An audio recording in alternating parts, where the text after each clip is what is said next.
యేసు రక్తమే జయం పరిచర్య. ప్రియ రక్షకుడైన యేసుక్రీస్తు నామమున ఈ ఉదయకాలమున మీ అందరికీ శుభములు కలుగునుగాక. నా కుమారుడా, యెహోవా నీకు తోడుగా ఉండునుగాక. నీవు వర్ధిల్లి నీ దేవుడైన యెహోవా నిన్ను గూర్చి సెలవిచ్చిన ప్రకారముగా ఆయనకు మందిరమును కట్టించుదువుగాక అని దేవుని వాక్యము సెలవిస్తున్నది.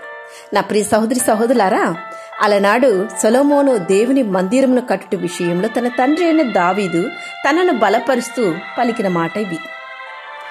నీ జీవితంలో కూడా కొన్నిసార్లు నీ శక్తికి మించిన, వయసుకు మించిన, జ్ఞానానికి మించిన చేయవలసిన బరువు, బాధ్యతలు, పనులు కొన్ని నీ ముందు ఉంటాయి.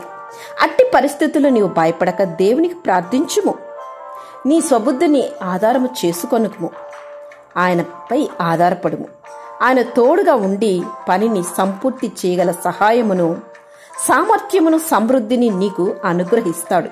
అప్పుడు నీ ఉన్నతమైన స్థితిని పొందుకొందువు, ఉన్నతమైన విజయాలను సొంతం చేసుకొందువు. అందులో నీకు దేవుని కాపుదల, భద్రత కలిగి ఉండును. దేవుని హస్తము నిన్ను కాపాడి బలపరిచి, రక్షించి, విజయమిచ్చి, హెచ్చించి నిన్ను దేవుడు దీవించును. నీవు దేవుని యందు నమ్మిక ఉంచి ఆయన వాక్యమును అనుసరించి విధేయత కలిగి దీనత్వంతో ప్రార్థన పూర్వకంగా దేవునిపై ఆధారపడి దేవుని యందు సమర్పణ జీవితం కలిగి ఆయనను ఆశ్రయిస్తే ఆయన హస్తము నీకు తోడుగా ఉండి మేలులు చేకూరుస్తుంది. మేలు చేయుటకై ఆయన ఆశ్రయించు వారందరికీ మా దేవుని హస్తము తోడుగా ఉండునని వాక్యం సెలవిస్తున్నది. నీ మార్గములు పరిశుద్ధమైనది దేవా. నీ ఆలోచన చేత నన్ను నడిపించుమయ్యా. నన్ను యథార్థమైన మార్గమున నడిపించుము తండ్రి. శాంతికరమైన జలములెద్ద నన్ను నడిపించు దేవా. నీ యందు భయభక్తులు గలవారు కోరుకోవలసిన మార్గమును బోధించుము తండ్రి అని నీవు దీన మనసుతో ఆయనను ప్రార్థించి చూడు.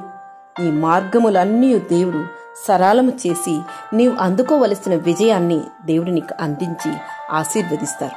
ఆమేన్. యేసు రక్తమే జయం పరిచర్యలో మీ సహోదరి. God bless you.